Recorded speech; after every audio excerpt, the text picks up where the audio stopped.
Sabe aquela sensação de estar sempre correndo, mas sem sair do lugar? Pois é, essa é exatamente a armadilha que o essencialismo se propõe a desmontar. A ideia central é simples, mas muito poderosa. Fazer menos, só que fazer melhor. Vamos mergulhar em como isso funciona. Para a gente entender bem essa filosofia, nosso roteiro vai ser o seguinte. Primeiro, a gente começa com a história de um profissional sobrecarregado, uma situação que talvez seja familiar para muita gente. Depois, vamos investigar a armadilha que nos prende nessa sobrecarga. Em seguida, a gente descobre o caminho para sair dela, entende as 3 mentalidades que nos libertam e, para fechar, montamos um kit de ferramentas para colocar tudo isso em prática. Então, vamos lá para a primeira parte. Vamos conhecer a história de uma luta que se tornou muito, mas muito comum no mundo profissional de hoje. Quem nunca teve aquela sensação de estar sobrecarregado de trabalho e ao mesmo tempo se sentir subutilizado? É um paradoxo bem estranho, não é? A gente está sempre ocupado, correndo, mas sem aquele sentimento de que está realmente avançando em algo que importa. Bom, essa era exatamente a realidade de Sam Elliott. Ele era um executivo super talentoso do Vale do Silício que, depois que a empresa dele foi comprada, se viu literalmente afogado em demandas. Ele dizia sim para tudo e para todos, correndo de uma reunião para outra, sempre tentando não decepcionar ninguém. O resultado, claro, foi um desastre. O estresse foi para o teto e a qualidade do trabalho dele lá para baixo. E foi aí que um coach deu para ele um conselho que mudou o jogo. A orientação era radical de tão simples. Faça apenas o que for essencial. E aprenda a dizer não para todo o resto. A pergunta principal dele deixou de ser "eu consigo encaixar isso na agenda?" e passou a ser "isso aqui é o melhor uso do meu tempo e dos meus recursos agora?" E olha, os resultados foram impressionantes. Ao se tornar muito mais seletivo, a qualidade do trabalho do Sam disparou. Ele ganhou liberdade criativa, conseguiu recuperar o tempo com a família e, o mais irônico de tudo, recebeu um dos maiores bônus da carreira dele. A lição aqui é muito forte. É só quando a gente para de tentar fazer tudo que consegue de fato fazer a diferença naquilo que realmente importa. A história do Sam leva a gente a uma pergunta importante. Por que é que tantas pessoas talentosas e bem-sucedidas acabam caindo nessa mesma armadilha? É o que a gente vai ver agora na nossa segunda parte. E aqui vem uma verdade um pouco desconfortável. Se a gente não define as nossas próprias prioridades, pode ter certeza de que alguém vai fazer isso por nós. Pode ser um chefe, um cliente, ou até aquela pressão social para estar sempre ocupado. Sem uma escolha consciente, a gente acaba vivendo a agenda dos outros. Isso é o que chamam de paradoxo do sucesso. E funciona mais ou menos assim. Tudo começa com clareza de propósito que leva ao sucesso. Com o sucesso, a pessoa se torna referência e aí chovem mais oportunidades e convites. Só que isso leva à dispersão e, de repente, a pessoa se vê fazendo cada vez menos daquilo que a tornou bem-sucedida. Que ironia, né? A própria busca pelo sucesso pode se tornar a causa do fracasso. E essa falta de foco se reflete até na linguagem que a gente usa. Pensa só na palavra prioridade. Originalmente, ela era singular, significava a única e primeira coisa. Hoje em dia, a gente fala minhas prioridades, no plural, como se fosse possível ter várias primeiras coisas ao mesmo tempo. A verdade é que quando tudo é prioridade, nada é. Ok, se esse é o problema, qual é a solução? É exatamente o que a gente vai explorar agora na terceira parte, o caminho do essencialista, uma abordagem totalmente diferente e muito disciplinada.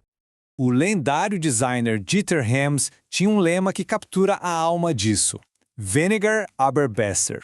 Em bom português, menos, porém melhor. E essa é a definição perfeita de essencialismo. A ideia não é só fazer menos por fazer, mas sim investir a nossa energia de forma muito mais inteligente para alcançar resultados superiores. E a diferença entre os dois caminhos é gritante. De um lado, tem um não essencialista, que vive no modo tenho que fazer tudo, reagindo sempre à última urgência e terminando o dia com uma sensação de frustração. Do outro, o essencialista opera a partir da escolha. Ele para, analisa, discerne o que é vital e constrói uma vida com mais significado e, principalmente, com mais controle. Mas como é que se faz essa transição na prática? Bom, tudo começa com uma mudança de mentalidade que se baseia em 3 verdades fundamentais. A primeira verdade é a mais libertadora de todas. Eu escolho. Muitas vezes a gente se esquece disso, mas a capacidade de escolher é uma ação, é um poder que exercemos a todo momento. Mesmo quando a gente não controla as opções que aparecem, A gente sempre controla qual delas vai seguir. E olha, até não escolher já é uma escolha. A segunda verdade é que, na prática, pouquíssimas coisas realmente geram grandes resultados.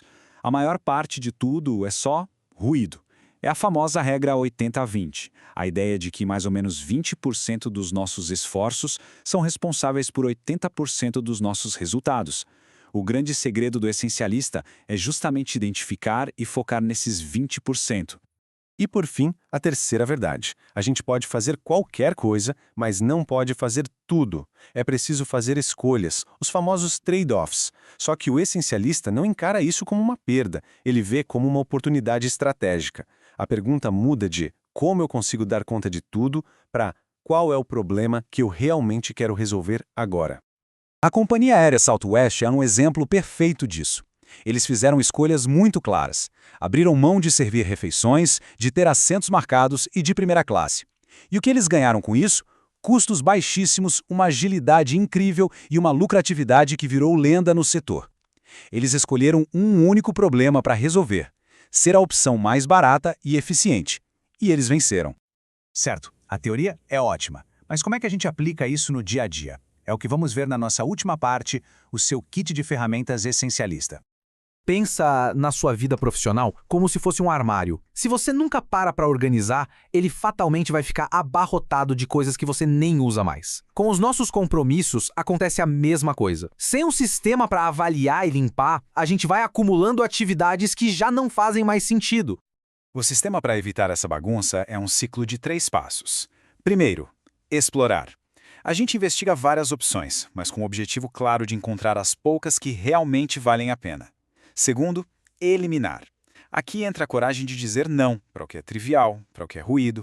E terceiro, executar. O objetivo aqui é criar um sistema que torne a execução daquilo que é essencial o mais simples e fluida possível, quase sem esforço.